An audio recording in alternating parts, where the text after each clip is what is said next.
Hi, PRS healthy ಕುಕ್ಕಿಗೆ ಸ್ವಾಗತ.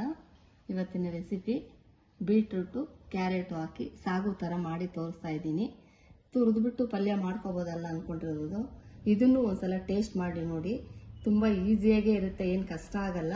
ಮಾಡಿ ತೋರಿಸ್ತಾ ಇದ್ದೀನಿ. ಇದಕ್ಕೆ ಬೇಕಾಗಿರೋಂಥ ಐಟಮ್ಸ್ ಇಲ್ಲಿ ಇಟ್ಟಿದ್ದೀನಿ ನೋಡಿ. ಬೀಟ್ರೂಟು ಕ್ಯಾರೆಟು ನೋಡಿ, ಈ ಥರ ಕಟ್ ಮಾಡ್ಕೊಳ್ಳಿ. ಮಾಮೂಲಿ ತರಕಾರಿ ಸಾಗುಗೆ ಹೆಂಗೆ ಕಟ್ ಮಾಡ್ಕೊತೀರಾ ಆ ಥರ ಕಟ್ ಮಾಡ್ಕೊಳ್ಳಿ.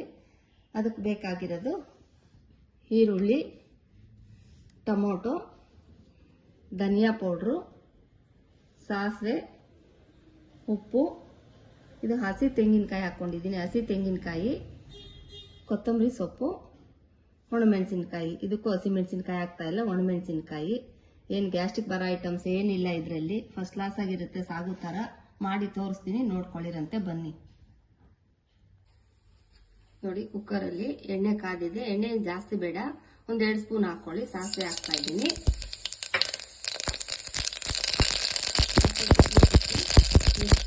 ಈರುಳ್ಳಿ ಕರಿಬೇವು ಹಾಕ್ತಾ ಇದ್ದೀನಿ. ಎಲ್ಲ ಸ್ವಲ್ಪ ತಿರುಗಿಸ್ತೀವಿ.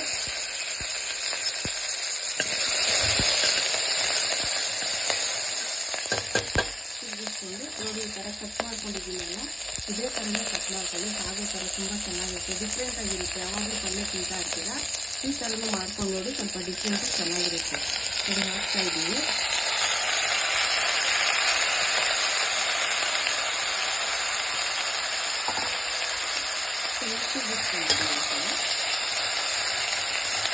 ನೀರು ಎಷ್ಟು ಹಾಕಬೇಕು ಹೇಳ್ತೀನಿ. ನೋಡಿ, ಈ ಥರ ತಿರುಗಿಸ್ಕೊಂಡ್ಬಿಟ್ಟು ಇದಕ್ಕೆ ಕಲ್ಸ್ಕೊಳ್ಳೋದು ಹೇಳ್ತಾ ಇದ್ದೀನಿ. ಗೊತ್ತಿಲ್ಲದಲ್ಲಿ ನೀರು ಜಾಸ್ತಿ ಹಾಕೋಬೇಡಿ. ನೋಡಿ, ಸ್ವಲ್ಪ ಅದು ಬೇಕು ಎಷ್ಟು ಬೇಕು ಅಷ್ಟು ಮಾತ್ರ, ಒಂದು ಅರ್ಧ ಗ್ಲಾಸ್ ಹಾಕೊಳ್ಳಿ. ನೀರು ಹಾಕೋಬಿಟ್ಟು ಉಪ್ಪು ಹಾಕ್ಬಿಡಿ. ನೀವು ಸ್ಪೂನಲ್ಲಿ ಹಾಕೊಳ್ಳೋ ನೀರು ಹಾಕೊಳ್ಳಿ. ನಾನು ಅಂದಾದ್ಮೇಲೆ ಹಾಕ್ತಾ ಇದ್ದೀನಿ. ಉಪ್ಪು ಹಾಕ್ಬಿಟ್ಟು ಚೆನ್ನಾಗಿ ತಿರುಗಿಸ್ಕೊಂಡ್ಬಿಟ್ಟು ಈಗ ನೋಡಿ, ನಾನು ಎಷ್ಟು ಹಾಕಿದ್ದೀನಿ ಅಷ್ಟೇ ಹಾಕೊಳ್ಳಿ.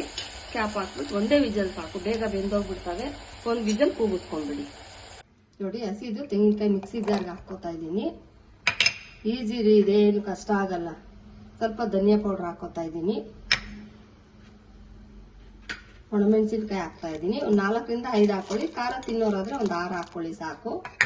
ಕೊತ್ತಂಬರಿ ಸೊಪ್ಪನ್ನು ಅದಕ್ಕೆ ಹಾಕ್ತಾ ಇದ್ದೀನಿ. ಕೊತ್ತಂಬರಿ ಸೊಪ್ಪು ಇದು ನುಣ್ಣಗೆ ರುಬ್ಕೊಂಡ್ಬಿಡಿ. ನೆಕ್ಸ್ಟ್ ಟೊಮೊಟೊ ರುಬ್ಕೊಳ್ಳೋದು ತೋರಿಸ್ತೀನಿ. ನೋಡಿ, ಇಷ್ಟ ಆಗಿದೆ. ಇದು ಸ್ವಲ್ಪ ನೀರು ಹಾಕೊಳ್ಳಿ. ಎಷ್ಟು ಒಂದು ಸ್ವಲ್ಪ ಒಂದು 1/4 ಕಪ್ ಅಷ್ಟು ಹಾಕ್ತಾ ಇದ್ದೀನಿ. ಅಷ್ಟು ಹಾಕೊಂಡು ಇನ್ನೊಂದು ಸ್ವಲ್ಪ ನುಣ್ಣಗೆ ಪೇಸ್ಟ್ ಥರ ರುಬ್ಕೊಳ್ಳಿ. ನೋಡಿ, ಇಷ್ಟು ನುಣ್ಣಗಾಗಿದೆ. ಇಷ್ಟು ನುಣ್ಣಗೆ ನೀವು ರುಬ್ಕೊಳ್ಳಿ. ಇದೇ ಥರನೇ ರುಬ್ಕೊಳ್ಳಿ, ಪೇಸ್ಟ್ ಥರ. ನೋಡಿ, ನೆಕ್ಸ್ಟ್ ಅದೇ ಜಾರ್ಗೆನೆ ಟೊಮೊಟೊ ಕಟ್ ಮಾಡಿದ್ದಲ್ಲ, ಅದು ಟೊಮೊಟೊ ಹಾಕೋತಾ ಇದ್ದೀನಿ. ಅದನ್ನು ಸ್ವಲ್ಪ ನುಣ್ಣಗಾದ್ರೂ ರುಬ್ಕೊಳ್ಳಿ, ಹೆಂಗಾದ್ರೂ ರುಬ್ಕೊಳ್ಳಿ. ಒಂದು ರೌಂಡ್ ರುಬ್ಕೊಂಡ್ಬಿಡಿ. ನೋಡಿ, ಟೊಮೊಟೊ, ಹಸಿ ತೆಂಗಿನಕಾಯಿ, ಕೊತ್ತಂಬರಿ ಸೊಪ್ಪು, ಒಣಮೆಣಸಿನ್ಕಾಯಿ ಎಲ್ಲಾನು ಪೇಸ್ಟ್ ಥರ ರುಬ್ಕೊಂಡಿದ್ದೀನಿ. ನೀವು ಇದೇ ಥರನೇ ರುಬ್ಕೊಳ್ಳಿ. ನೋಡಿ, ನಾನು ಒಂದೇ ವಿಜಲ್ಲೇ ಕೂಗಿಸ್ಕೊಂಡಿರೋದು. ಒಂದು ವಿಜಲ್ಗೆ ಸೂಪರಾಗಿ ಬೆಂದಿದೆ. ನೀವು ಅಷ್ಟೇ 2 ವಿಜಲ್ 3 ವಿಜಲ್ ಬೇಯಿಸ್ಕೊಳ್ಳಿ. ನೋಡಿ, ಬೆಂದಿದೆ. 2 ವಿಜಲ್ ಕೂಗಿಸ್ಕೊಂಡ್ಬಿಟ್ರೆ ಆಮೇಲೆ ತುಂಬ ಬೆಂದೋಗ್ಬಿಡುತ್ತೆ, ಚೆನ್ನಾಗಿರಲ್ಲ. ಇಷ್ಟೇ ಅದಕ್ಕೆ ಬೇಯಿಸ್ಕೊಳ್ಳಿ. ನೋಡಿ, ಬೆಂದಿದೆ. ಇವಾಗ ಬೆಂದಿರೋದಕ್ಕೆ ರುಬ್ಬಿರೋದು ಖಾರ ಹಾಕ್ಬಿಡ್ತೀನಿ, ನೋಡ್ಕೊಳ್ಳಿ. ಎಲ್ಲ ಏನೇನು ರುಬ್ಬಿದ್ದೆ ಅದೆಲ್ಲ ಹಾಕ್ತಾ ಇದ್ದೀನಿ. ನೋಡ್ಕೊಂಡ್ಬಿಟ್ಟು ತುಂಬ ಈಸಿ ರೀ ಇದು. ಎಲ್ಲ ಬರೀ ಅದನ್ನೇ ತಿಂದು ಇದು ಒಂದ್ಸಲ ಟ್ರೈ ಮಾಡಿ ಟೇಸ್ಟ್ ಮಾಡಿ ನೋಡಿ.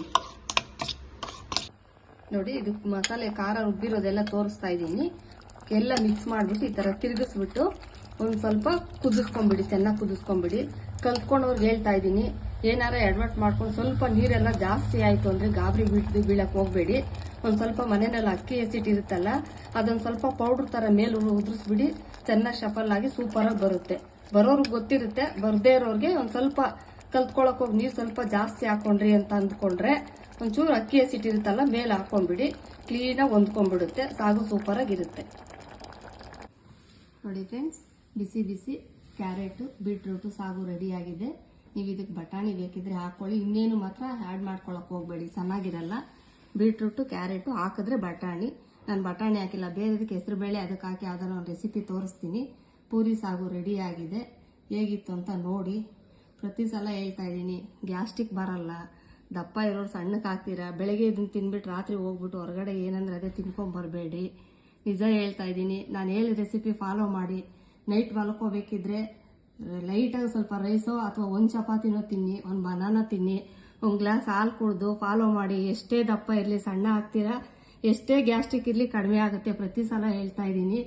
ನೋಡಿ ಸಾಗು ಚೆನ್ನಾಗಿ ಬಂದಿದೆ. ತಿಂದ್ಬಿಟ್ಟು ಟೇಸ್ಟ್ ಮಾಡಿ, ಲೈಕ್ ಮಾಡಿ, ಶೇರ್ ಮಾಡಿ, ಸಬ್ಸ್ಕ್ರೈಬ್ ಆಗೋದು ಮರಿಬೇಡಿ. ಸಬ್ಸ್ಕ್ರೈಬ್ ಆಗಿ ಸಪೋರ್ಟ್ ಮಾಡಿ. Okay, bye, thank you.